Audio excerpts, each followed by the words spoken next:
Interrogé dans Jour J, sur RTL, ce mercredi 6 septembre 2023, Dominique Tapie s'est confiée sur la véritable descente aux enfers qu'elle a traversée après le décès de son mari Bernard Tapie.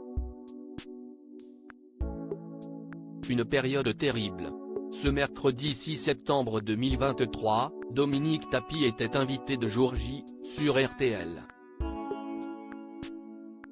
La veuve de Bernard Tapie, décédée le 3 octobre 2021 après un long combat contre la maladie, revenait sur la vie digne d'un film, qu'elle a vécu durant plus de 50 ans auprès du célèbre homme d'affaires.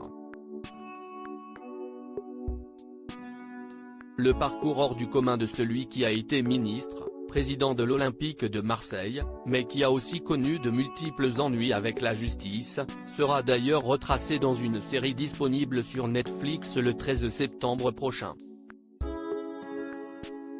Cette histoire, Dominique Tapie en avait livré sa propre version dans son livre Bernard, La fureur de vivre, paru en mars dernier. Dominique Tapie se confie sur sa descente aux enfers après le décès de son mari. Interrogé par Flavie Flament, Dominique Tapie est justement revenu sur les raisons qui l'ont poussé à rédiger cet ouvrage. Ma vie est un roman, si est pour ça que j'en ai écrit un. Mais tout est véridique. J'y ai mis tout mon cœur. Ce n'était pas du tout mon idée à l'époque, de sa mort, quand je me suis retrouvé quelques mois après. C'était un tsunami, parce que j'ai eu une grande descente aux enfers, quand Bernard est parti, a-t-elle commencé avant d'expliquer, si est Jean-Louis Borloo, qui est un ami très cher, qui m'a suggéré d'écrire ce livre. Si est un livre de témoignages et de thérapie aussi pour moi, a-t-elle assuré, remerciant ainsi l'ancien membre du gouvernement d'avoir été à ses côtés dans cette période hautement difficile.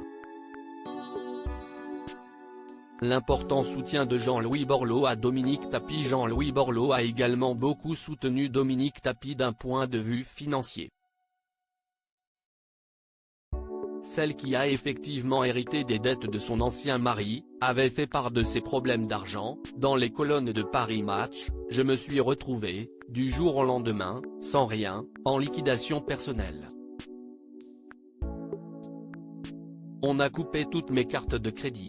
On m'a même coupé le téléphone, révélait-elle, dévoilant comment l'ex-ministre avait volé à son secours. Il a été formidable, si est lui, d'ailleurs depuis la disparition de Bernard, qui m'a aidé à me loger.